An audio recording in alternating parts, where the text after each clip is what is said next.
warahmatullahi wabarakatuh. Selamat pagi, selamat siang, selamat sore, dan selamat malam anak-anak yang sedang menonton video pembelajaran hari ini. Salam sehat dan salam ceria dimanapun kalian berada. Bagaimana nih kabarnya anak-anak? Apakah dalam keadaan sehat atau baik-baik saja? Ya, mungkin bagi anak-anak yang sekarang sedang sakit, Ibu doakan semoga cepat dipulihkan dan semoga disembuhkan. Amin ya rabbal alamin. Nah, Ibu juga selalu mendoakan dan Ibu juga selalu berharap bagi anak-anak yang sedang menempuh pendidikan di rumah, bagi anak-anak yang sedang belajar di rumah, semoga selalu diberikan kekuatan, semoga selalu diberikan kesabaran, selalu diberikan kelancaran, dan utamanya selalu diberikan kesehatan oleh Allah Subhanahu wa Ta'ala. Amin ya rabbal alamin. Nah, salam jumpa dengan Ibu cantik. Siapa lagi kalau bukan Ibu Sofi Andriadi dalam mata pelajaran Bahasa Indonesia. Nah, masih semangat kan mengikuti pembelajaran hari ini walaupun di rumah aja? Harus tetap semangat dong. Walaupun sampai saat ini masih berjauhan dengan Ibu, tetapi semangatnya nggak boleh menurun. Karena semangatnya anak-anak juga semangatnya Ibu dalam melaksanakan pembelajaran hari ini. Sudah siap untuk mengikuti belajar hari ini? Jika sudah siap, sebelum pembelajaran, mari kita berdoa terlebih dahulu dengan membaca Bismillahirrahmanirrahim. Semoga apa yang kita pelajari hari ini, ilmu yang kita dapatkan hari ini, bermanfaat bagi kita semua. Baik, sudah tahu anak-anak hari ini mau belajar apa? Ya, betul sekali. Hari ini kita akan belajar mengenai struktur dan kaidah kebahasaan dalam teks laporan hasil observasi. Ini KD-nya, yaitu KD 3.8 menelaah struktur, kebahasaan, dan isi teks laporan hasil observasi yang berupa buku pengetahuan yang diperdengarkan atau yang dibaca. Nah, sebelum melangkah lebih jauh lagi mengenai struktur dan kaidah kebahasaan dalam teks laporan hasil observasi, masihkah ada yang ingat tentang apa itu teks laporan hasil observasi yang minggu lalu sudah Ibu jelaskan? Ayo, siapa yang masih ingat? Bagi yang lupa, silahkan membuka buku catatan masing-masing yang ada di rumah. Apa itu pengertian dari teks laporan hasil observasi? Iya, betul sekali. Teks laporan hasil observasi adalah jenis teks yang menjabarkan penjabaran secara umum mengenai suatu objek yang didasarkan pada observasi atau pada pengamatan. Nah, karena teks laporan hasil observasi itu ditulis dan disusun berdasarkan pengamatan, maka harus didasarkan pada fakta yang dapat dibuktikan kebenarannya.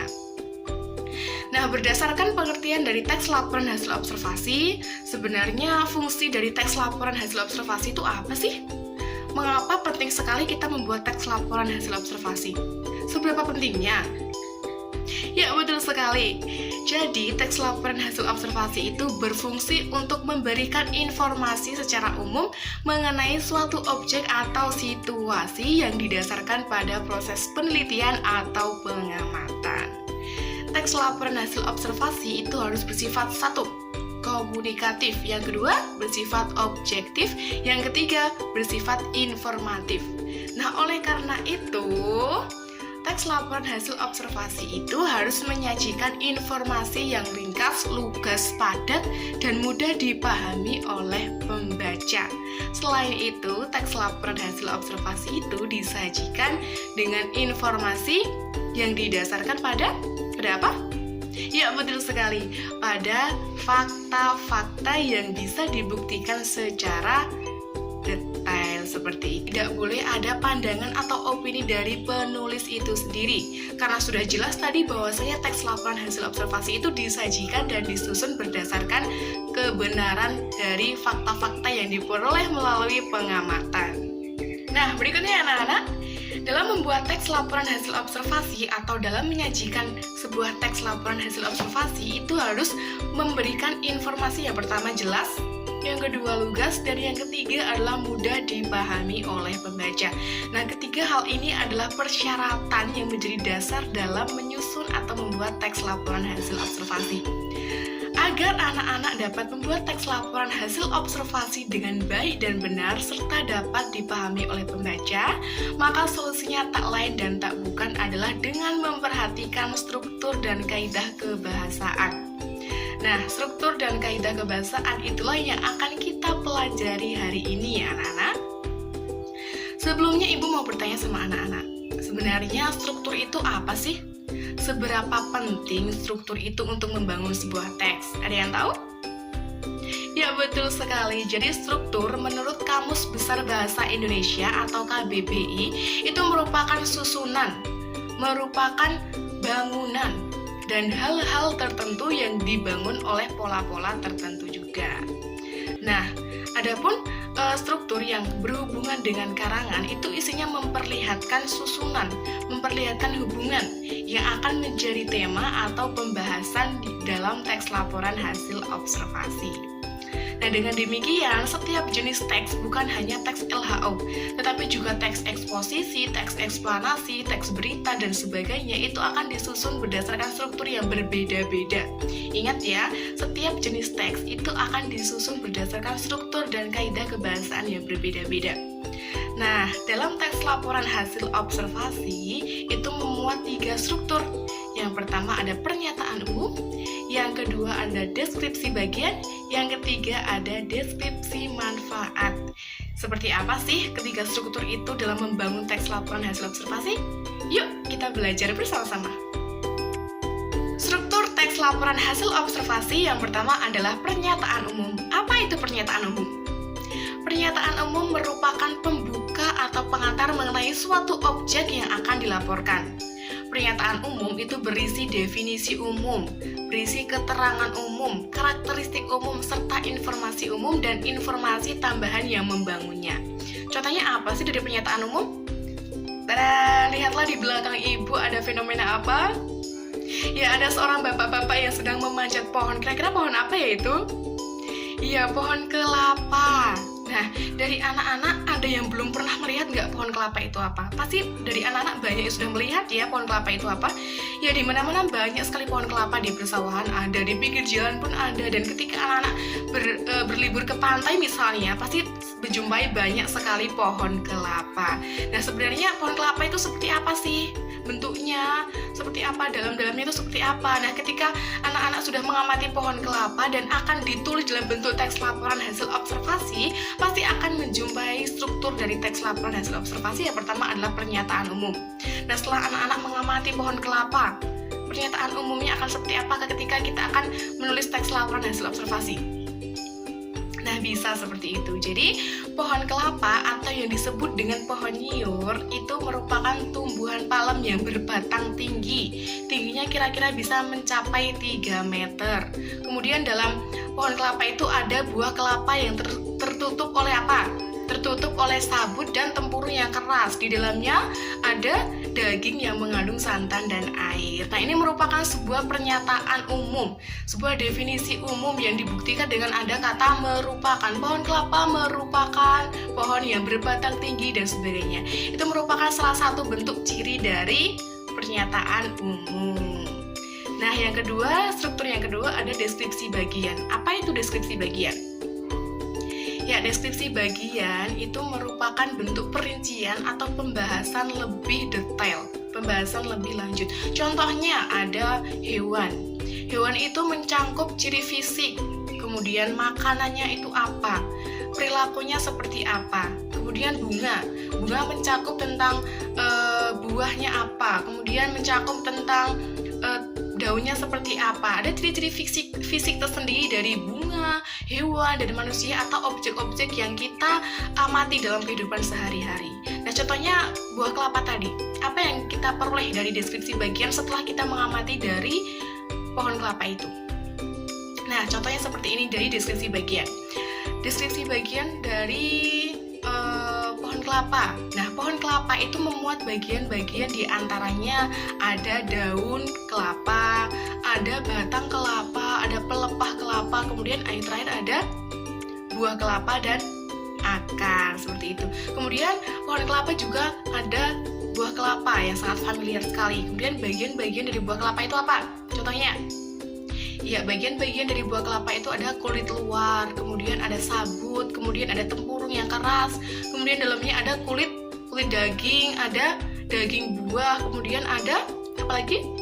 ada air kelapa dan air lembaga. Nah, pohon-pohon kelapa ini banyak sekali kita jumpai dimanapun, contohnya di sawah, di pantai, atau di pinggir jalan. Nah, seperti itu.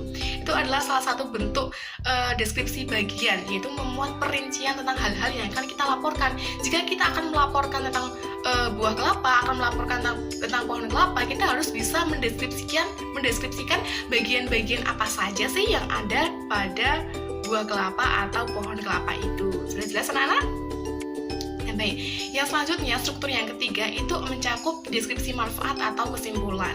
Nah, deskripsi manfaat atau kesimpulan itu berisi fungsi atau manfaat dari objek yang kita laporkan, atau bisa berisi ringkasan umum mengenai objek yang sudah kita amati. Sebagaimana contohnya, berdasarkan pengamatan yang ada, pohon kelapa ternyata memiliki banyak manfaat bagi kehidupan manusia. Contohnya, buah kelapa itu diyakini dapat mengobati beberapa penyakit, di antaranya ada penyakit TBC, kemudian ada penyakit kolera, kemudian ada penyakit disentri, dan masih banyak lagi penyakit-penyakit yang dapat disembuhkan dengan buah kelapa. Selain itu, ternyata buah kelapa juga memiliki manfaat untuk menghilangkan racun dalam tubuh karena dapat menetralkan racun itu sendiri. Nah, buah kelapa selain memberikan banyak sekali manfaat tentang kesehatan manusia, juga dapat sebagai konsumsi minuman ataupun makanan. Setelah anak-anak mempelajari tentang struktur dari teks laporan hasil observasi, maka selanjutnya kita akan belajar mengenai kaidah dan kebahasaan dari teks laporan hasil observasi. Mengapa ada kaidah dan kebahasaan dari teks laporan hasil observasi? Ya, betul sekali. Jadi teks laporan hasil observasi itu disusun atau ditulis berdasarkan proses penelitian atau pengamatan. Oleh karena itu, bahasa yang digunakan dari teks laporan hasil observasi itu harus resmi, harus formal, dan harus baku. Oleh karena itu, kaidah kebahasaan dari teks laporan hasil observasi yang pertama adalah menggunakan kata baku. Apa itu kata baku? Kata baku itu merupakan kata yang penulisannya didasarkan pada kaidah penyerapan dan kaidah dari Kamus Besar Bahasa Indonesia yang baik dan benar. Contohnya, ada kata teknik dan teknik. Mana yang benar penulisannya? Teknik menggunakan huruf K ya, jadi bukan teknik. Yang kedua, ada kata objek dan objek. Mana penulisan kata yang baku? Yaitu objek menggunakan C ya, bukan Y. Kemudian ada kata sekedar. Penulisannya gimana Bu yang benar? Yaitu sekadar, bukan sekedar menggunakan huruf A ya. Masih banyak loh dari anak-anak yang masih menuliskan kata sekedar itu tidak baku atau tidak ada dalam Kamus Besar Bahasa Indonesia. Karena yang benar adalah sekadar. Kemudian ada kata video dan video. Mana yang benar penulisannya menggunakan I atau E? Menggunakan E ya, video ya, bukan video. Nah, ini merupakan beberapa kelompok kata yang harus disesuaikan dengan KBBI atau menggunakan kata yang baku. Oleh karena itu, setiap menggunakan kata-kata dalam teks laporan hasil observasi harus memperhatikan kata-kata baku. Nah, kemudian yang kedua adalah menggunakan kalimat definisi. Apa itu kalimat definisi? Ya, betul sekali. Jadi kalimat definisi itu adalah kalimat yang menunjukkan tentang makna, pengertian, atau arti dari objek yang akan kita laporkan. Sebagaimana contohnya yang sudah Ibu jelaskan tadi. Contoh buah kelapa atau pohon kelapa. Nah, pohon kelapa itu merupakan pohon yang berbatang tinggi, tingginya bisa mencapai 3 meter. Ada kata merupakan, pohon kelapa merupakan, bunga mawar merupakan, adalah, yaitu. Nah, itu merupakan salah satu kata yang menunjukkan adalah kalimat definisi, yaitu ditandai dengan adanya kata merupakan, yaitu, dan sebagainya. Kemudian selanjutnya adalah kalimat klasifikasi. Apa itu kalimat klasifikasi? Jadi, kalimat klasifikasi itu merupakan kalimat yang membagi atau mengelompokkan suatu objek berdasarkan sifat dan ciri-cirinya tertentu. Contohnya yang sudah saya jelaskan tadi ada buah kelapa. Nah, buah kelapa itu dikelompokkan atau dibagi menjadi ada batang kelapa, kemudian ada buah kelapa, ada akar dan daun. Beda lagi dengan ketika kita mengklasifikasikan atau mengelompokkan bunga mawar. Nah, bunga mawar itu terdiri dari apa? Bunga mawar itu terdiri dari bunganya itu sendiri, kemudian ada batangnya, kemudian ada akar, dan batang dari bunga mawar itu berduri. Nah, seperti itu. Itu adalah bentuk klasifikasi yang ada dalam kaidah kebahasaan teks laporan hasil observasi. Nah, yang selanjutnya adalah menggunakan kata benda, yaitu kata yang menunjukkan suatu benda, hewan, kemudian tumbuhan, atau seseorang. Contohnya, kata benda hewan kucing, sapi, kemudian ada buah jeruk, kemudian ada buah kelapa, bunga mawar, dan sebagainya. Kemudian yang selanjutnya yaitu ada kata sifat. Kata sifat itu apa sih, Bu? Ya, kata sifat itu adalah kata yang menunjukkan sifat atau keadaan seseorang. Contohnya, biasanya kata sifat ini didahului atau diikuti dengan kata paling, kata amat, sangat, atau sekali. Contohnya, bagus sekali, cantik sekali, sangat besar, sangat kecil. Nah, itu merupakan salah satu kata yang menunjukkan kata sifat. Nah, selanjutnya yaitu ada kata kerja atau verba. Apa itu kata kerja atau verba? Yaitu kata yang menunjukkan suatu perilaku, suatu tindakan. Contohnya, memegang, kemudian mengandung, menulis, membaca. Nah, itu merupakan salah satu bentuk kata kerja, yaitu kata yang menunjukkan suatu tindakan atau perilaku. Nah, yang selanjutnya, kaidah kebahasaan yang selanjutnya yaitu ada konjungsi atau kata hubung. Konjungsi itu ada konjungsi intra kalimat dan antar kalimat. Demikianlah materi pembelajaran yang dapat Ibu sampaikan hari ini. Hari ini kita sudah memperoleh materi tentang apa? Ya, betul sekali. Hari ini kita sudah mempelajari materi tentang struktur dan kaidah kebahasaan dalam teks laporan hasil observasi. Jadi, setiap teks itu pasti akan dibangun dengan struktur dan kaidah kebahasaan. Dalam teks laporan hasil observasi, berdasarkan yang sudah Ibu jelaskan tadi, memiliki 3 struktur, yaitu apa? Pernyataan umum, deskripsi bagian, dan deskripsi manfaat. Pernyataan umum berisi pembuka atau pengantar tentang objek yang akan kita laporkan.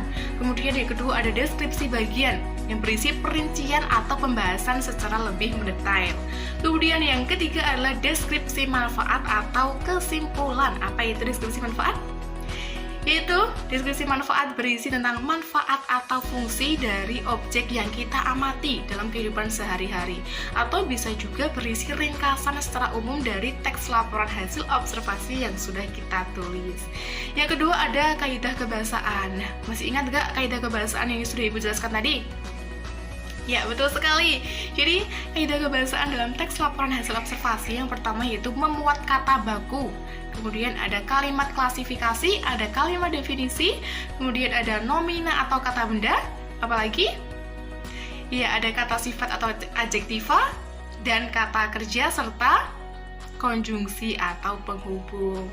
Nah, dari beberapa materi yang sudah Ibu paparkan tadi, apakah ada pertanyaan? Jika ada pertanyaan, silakan banget diajukan di WhatsApp group. Jadi bagi teman-teman yang selama melihat video pembelajaran hari ini, ada materi yang sulit dipahami, ada materi yang belum dimengerti, langsung saja diajukan di WhatsApp group. Nanti akan Ibu jawab dan akan kita bahas bersama-sama. Nah, untuk selanjutnya, tugas anak-anak di rumah yaitu silakan nanti anak-anak menelaah dari struktur dan kebahasaan teks laporan hasil observasi berjudul Pantai. Jadi setelah ini Ibu akan membagikan teks laporan hasil observasi yang berjudul Pantai. Silakan teman-teman menganalisis dan menelaah bagaimana sih struktur dan kaidah kebahasaan dalam teks tersebut. Nanti dikumpulkan paling lambat 3 hari setelah Ibu memberikan tugas. Nah, untuk selanjutnya, pertemuan yang akan datang, pertemuan berikutnya, kita akan mempelajari tentang cara menyajikan rangkuman teks laporan hasil observasi berupa buku pengetahuan secara lisan dengan memperhatikan kaidah kebahasaan. Bagaimana sih langkah-langkah dalam menyajikan rangkumannya tersebut sesuai dengan kaidah kebahasaan? Hal itulah yang akan kita pelajari di minggu depan. Jadi persiapkan dari sekarang tentang materi bagaimana langkah-langkah cara menyajikan teks laporan hasil observasi.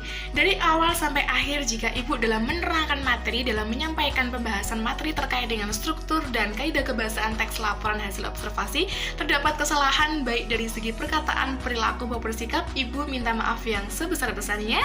Ibu akhiri, wassalamualaikum warahmatullahi wabarakatuh.